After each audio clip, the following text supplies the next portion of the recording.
What's going on, everybody? Rob Doster here from the Field of 68. And today we're going to bring you another episode in our NBA Draft Prospect Profile series. These are going to be dropping throughout May and throughout June, a couple a day. So if you do like this content, make sure you subscribe to the channel and do hit that like button. Anything that you can do to interact with these videos, it really does help the channel. It helps more people like you find this content. And since I have you here, make sure you check out our Instagram and TikTok pages. We are going to be pumping out more unique content over there throughout the spring and the summer heading into the 2022-23 college basketball season. Like, for example, did you know that Penny Hardaway was shot when he was in college? I didn't know that. You can find that story right now live on our TikTok and Instagram pages. The links for those are in the description below. So without further ado, let's get into another Field of 68 NBA Draft Prospect Profile.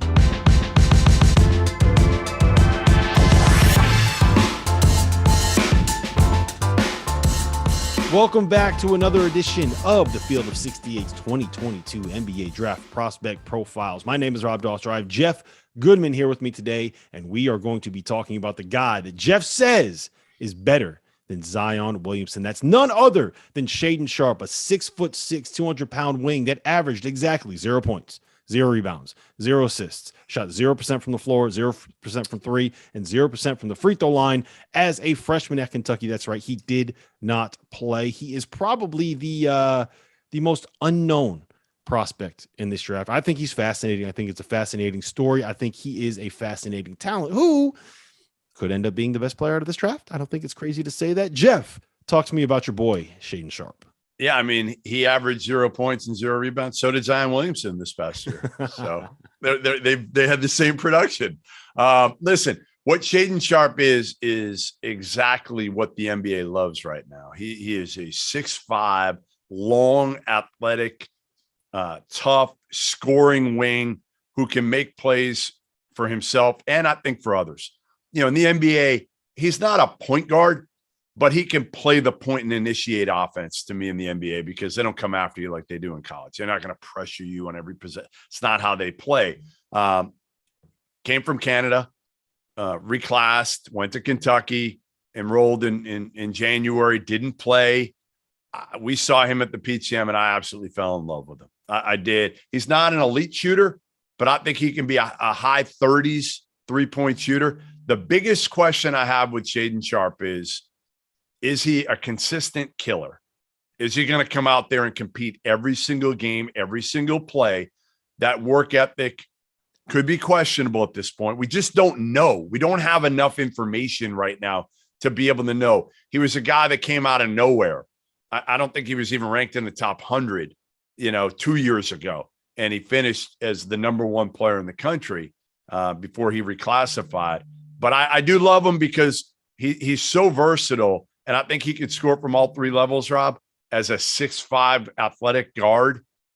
Man, those don't grow on trees. Yeah, he has he's kind of in that same conversation with someone like an Anthony Edwards or someone like a Jalen Green when it comes to the kind of player that you're looking at. Those are not perfect comparisons, but we're talking about super powerful, super explosive, big time shot makers that can kind of play that combo lead guard, second initiator kind of a role at the NBA at a very, very high level. Now, I think the biggest thing about him is he is an unknown.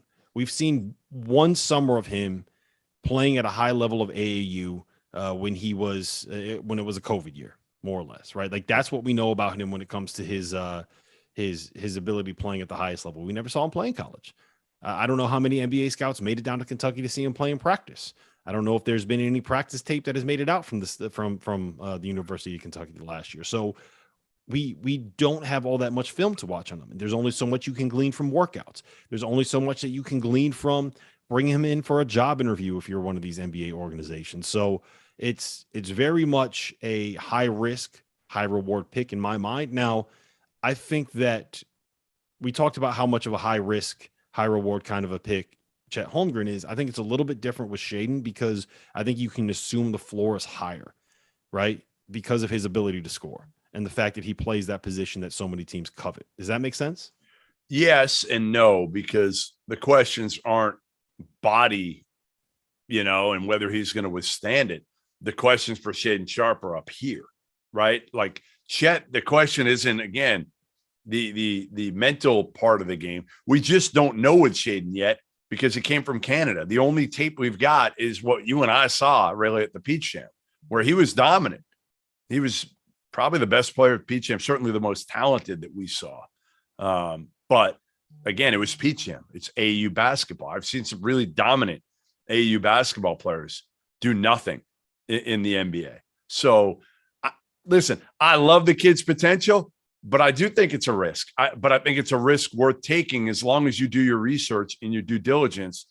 And again, you find out the character, make sure you're comfortable with all that. I mean, again, everything I've heard, high character kid, just is he gonna work? Does he know how to work yet? Probably not. I mean, probably not, because again, no offense to Canadian players, but he's up there in Canada. He's growing up. He's not playing against the same level of competition. Then he transfers to a school in Arizona and again, enrolls at Kentucky. So he never plays his senior year of high school. So I don't think he's really been tested other than the PCM all that much. Yeah. And the other thing that you mentioned is, does he know how to work? There is a huge gap from high school to college when it comes to the work that you need to put in to succeed. There is a huge gap from college to the NBA when it comes to the work that you need to put in to succeed. And that's, you don't know what you have until you know what you have. Does that make sense? So that's one of my questions with him. The other one, you kind of touched on this earlier, but one of the things that I keep hearing about him is he's kind of this like quiet killer, right? In the same way that Kawhi Leonard is kind of like a quiet killer, right? Do we know if he's going to be a guy like Kawhi that is going to bring it every single night, or is he going to be a quiet guy that kind of, we've never seen it now? Yeah, we've never seen it. We just don't know. And that's, again, correct. I keep coming back to this, is we just don't know all that much about him. And honestly, like I mentioned this earlier, right? And I've talked about this a lot. I think that there is merit in betting on the guy that has the highest upside when you're picking at the top of the draft, right? I don't think that Jabari Smith or Paolo Banchero necessarily has potential MVP in their range of outcomes. The multiple-time All-Star, sure. High-level NBA starter for 10 years, probably. I think Shaedon Sharpe is one of these guys that could end up being like a NBA leading scorer if everything works right for him and he hits right. And I think that there's some merit. If you're an organization that is picking in the top 5, there's a reason you're picking in the top 5. And if you have a chance to get a franchise-changing player, I think there's some merit to taking them higher than people expect. And again, he's 6'5", one guy that I kind of worry that he could be like, and again, we just haven't seen enough. So it's so hard to compare him to anybody, but you look at him and his ability to get buckets, and was Malik Monk. He was like that. He was like that. Malik wasn't as big, wasn't as tall. And that's the one thing with Shaedon, but Malik could go for 45 one game and he go had for the 4. Single best performance I've ever seen at Peach Jam. It right. was when he was playing with the Arkansas Hawks. The Arkansas Hawks. And I think it was against Team Penny, and he went for like 48. And the next game, the next game he had 2. Yes.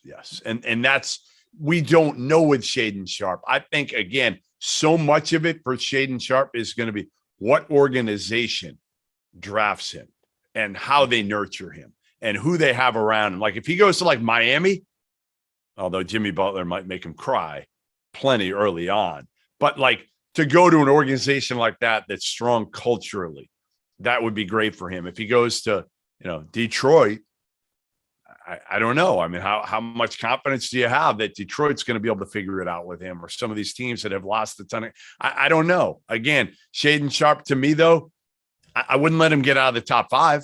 I will tell you that right now. I would not let him, small market team drafting 5th, whoever it is, you can't let him get by you because of again, what that potential looks like, and that you can't find another guy with that skill set anywhere that you'll be able to get. All right, I'm going to give you 30 seconds on this to answer. Is he making the right decision by not playing in college basketball next year? Yeah, I mean, you can't turn down top 10 money, which is what he's going to get. So I would have liked to have seen him in college selfishly, but ultimately the best move for him and his family, go pro, make money. You're going to be a top 10 pick, and you've played 0 college games, and all you've done is dominated the Peach Jam, and you're going to go top 10, you go. Yep. There's only downside by coming back to college when it comes to the financials, and the financials are, at the end of the day, what matter more than anything else. But listen, this has been the 2022 NBA Draft Prospect Profile of Shaedon Sharpe. Make sure you hit that like button. Make sure you subscribe to this channel. We're going to be doing more than 40 of these throughout May and June. So for Jeff Goodman, for Rob Dawson, we will see you on the next episode.